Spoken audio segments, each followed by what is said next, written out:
கடவுள் நம்பிக்கையும் ஜோதிட நம்பிக்கையும் கொண்ட ஆன்மீக அன்பர்களுக்கு காமதேனு அஸ்ட்ரோ சர்வீஸ் சார்பாக வாழ்த்துக்களுடன் வணக்கம்.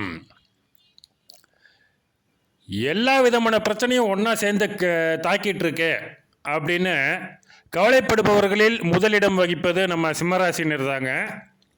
அதில் மக நட்சத்திரம் பொழுது விடிஞ்சாலே கவலைப்பட ஆரம்பிச்சிருவாங்க. அந்தளவுக்கு அவங்களுக்கு ஏகப்பட்ட கவலைகள் நாலா பக்கம் இருந்து வந்துட்டுருக்கு. உங்கள் ராசிநாதன் காலையில் கிழக்கு திசையில் உதிக்கும் போதே புது புது பிரச்சனைகளும் உதயமாகி விடுகின்றன. அப்படி என்னதான் பிரச்சனைகள், ஏன் தான் இவ்வளவு பிரச்சனைகள் தொலைதோ என்று கவலைப்படும் பயப்படும் சிம்மராசினர் அதை வெளியே யாருக்கிட்டையுமே சொல்ல மாட்டாங்க.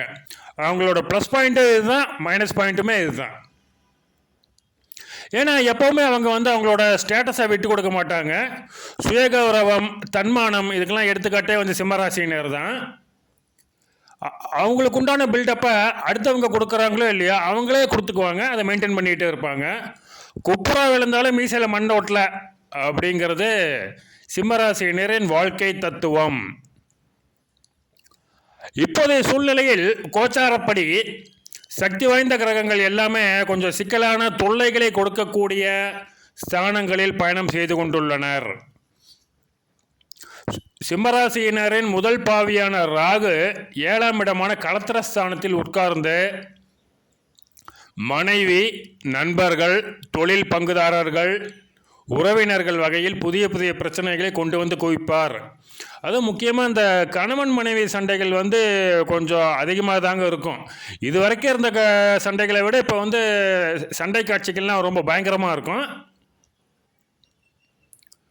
உச்சம் பெற்ற குரு பகவானின் பார்வை பெற்றாலும் கூட 8ஆம் இடமான அஷ்டமஸ்தானத்தில் அமர்ந்திருக்கும் சனீஸ்வர பகவான் கவலைப்பட தேவையில்லாத வகையில் அதே சமயம் சின்ன சின்ன சிக்கல்களை உண்டாக்குவார்.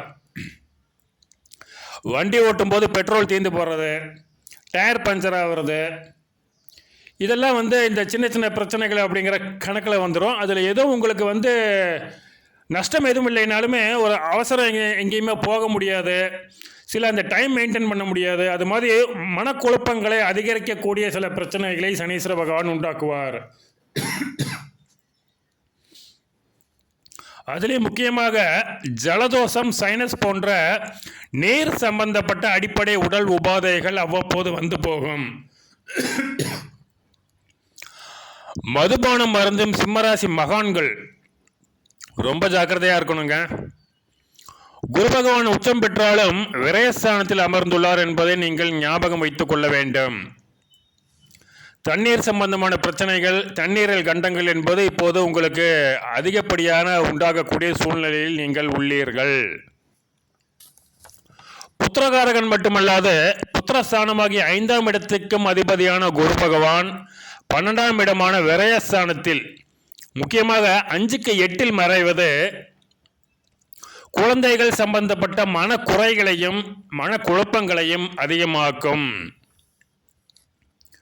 அது சிறு குழந்தைகளின் உடல் நலனாகட்டுங்க, படிக்கும் குழந்தைகளின் கல்வியாகட்டும், தோளுக்கு மேல் வளர்ந்த குழந்தைகளின் வேலைவாய்ப்பு, கல்யாணம் எதுவாக இருந்தாலுமே தடை தாமதங்கள் கண்டிப்பாக உண்டாகும். எல்லாத்துக்கும் மேலே குழப்பங்களையும் குளறுபடிகளையும் மட்டுமே கொடுக்கக்கூடிய கேது சிம்மராசியிலேயே, அதாவது சொந்த ராசியிலேயே வளைந்து நெளிந்து உங்களுக்கு கஷ்டத்தை கொடுக்கின்றார், துன்பத்தை கொடுக்கின்றார். இந்த கேதுவை பற்றி நம்ம 2026 மார்ச் மாதமே வீடியோ போட்டிருக்கோம். டிஸ்கிரிப்ஷனில் லிங்க் இருக்குங்க. அந்த கேது இப்போ என்ன பண்ணுவார், எவ்வளோ நாளைக்கு பண்ணுவார்னு பார்க்கணுன்னு நினச்சிங்கன்னா அந்த டிஸ்கிரிப்ஷனை கிளிக் பண்ணி பார்த்துக்கலாங்க. குரு பகவானாலேயும் பிரச்சனை, சனீஸ்வர பகவானாலேயும் பிரச்சனை, ராகு கேதுக்களாலேயும் பிரச்சனைன்னு மண்டையை பிச்சுட்டு இருக்க சிம்மராசினர் முக்கியமாக போக வேண்டிய கோயில் ஒன்று உள்ளது. காஞ்சிபுரம் பக்கத்தில் கோவிந்தவாடி தட்சிணாமூர்த்தி கோயில் தாங்க அது. கூர்மம், அதாவது ஆமை, நாகங்கள், யானை, சிங்கம், அஷ்டதிக் பாலகர்கள் என்று 5 விதமான ஆசனங்களின் மீதமர்ந்து காட்சியளிக்கின்றார் தட்சிணாமூர்த்தி. கூர்மம் எனும் ஆமையானது தசாவதாரங்களில் சனீஸ்வர பகவானை குறிக்கும். நாகங்கள் அப்படின்னு சொல்லும்போது அது ராகு கேது உங்களுக்கு ஞாபகம் வந்துருங்க. யானை குரு பகவானுடைய வாகனமாகும். மேலும் இந்த கோவிலில் காவடி எடுக்கப்படுகின்றதுங்க. நீங்கள் கந்தனுக்கு காவடி எடுத்து பார்த்துருப்பீங்க. ஆனால் இந்த கோயிலில் முக்கியமாக சித்திரை மாதம் விசாகத்தன்று, சித்திரை மாதம் விசாகம்னாலே கிட்டத்தட்ட பௌர்ணமி அன்னைக்காக தான் இருக்குங்க. பௌர்ணமிக்கு ஒரு நாள் முன்னாடி இல்லைன்னா பின்னாடியாக இருக்குங்க. அப்படிப்பட்ட சித்திரை விசாகம் பௌர்ணமி அன்று இங்கு தட்சிணாமூர்த்திக்கு காவடி எடுக்கப்படுகின்றது. விபூதி காவடிங்க அது. அதனாலேயே இந்த கோயில் பார்த்திங்கன்னா ரொம்ப விசேஷமானது. நீங்கள் திட்டை போனால் கூட குரு பகவானின் விரயஸ்தான பிரச்சனைகளையும் குழந்தைகள் சம்பந்தப்பட்ட பிரச்சனைகளை மட்டும்தான் சமாளிக்க முடியும். சூரியனார் கோயில் போனால் கூட உங்களுடைய ராசிநாதன் சூரிய பகவானின் ஆசீர்வாதத்தையும், சூரிய பகவானுக்கு 10 அடிக்கு எதிரே காட்சியளிக்கும் குரு பகவானின் ஆசீர்வாதத்தையும் ஒன்றாக பெற்றுக்கொள்ளலாங்க. திருநள்ளாறு போனீங்கன்னா சனீஸ்வர பகவான் கொடுக்கும் சின்ன சின்ன சிக்கல்களையும் சிரமங்களையும் துரத்தி அடிக்கலாம். திருநாகேஸ்வரத்துக்கு சிம்மராசினர் போகவே கூடாதுங்கிறது என்னோட கணக்குங்க. நான் அடிக்கடியே சொல்லிகிட்டு இருக்கேன்.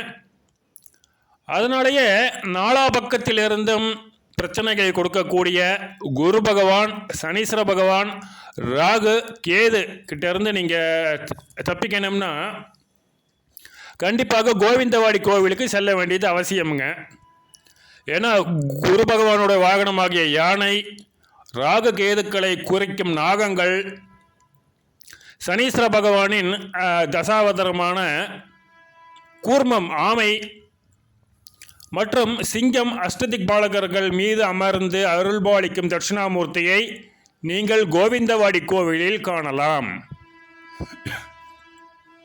அதனால் சிம்மராசினர் இந்த கட்டத்தில் கோவிந்தவாடி கோவிலுக்கு கண்டிப்பாக சென்றே ஆக வேண்டுங்க. அதில் எந்த சந்தேகமே கிடையாது. உங்கள் வீட்டில் மேசம், கடகம், விருச்சிகம், தனுசு ராசினர் இருந்தால் அவங்களையும் கூட்டிகிட்டு போயிடுங்க. உங்கள் சிம்மராசினர் ஒரு ஐப்பசி மாதம் முடிய, அதாவது நவம்பர் 13ஆம் தேதி முடிய ரொம்ப ஜாக்கிரதையாக இருக்க வேண்டியது அவசியம்னு இதோட 2-3 வீடியோவில் சொல்லிட்டேங்க. மதுபானம், மாமிச உணவுகள் பக்கமே போகாதீங்க. முடியலேன்னா ஞாயிற்றுக்கிழமை, வியாழக்கிழமை, சனிக்கிழமைகளிலாவது மாமிச உணவு சாப்பிடாமல் கட்டுப்படுத்தி கொள்ளவும். நவம்பர் 13க்கு மேலே உங்களை தடுக்கக்கூடியவர்கள் யாருமே இல்லைங்க. அது மனிதர்களாலும் உங்களை தடுக்க முடியாது, கிரகங்களாலும் உங்களை தடுக்க முடியாது.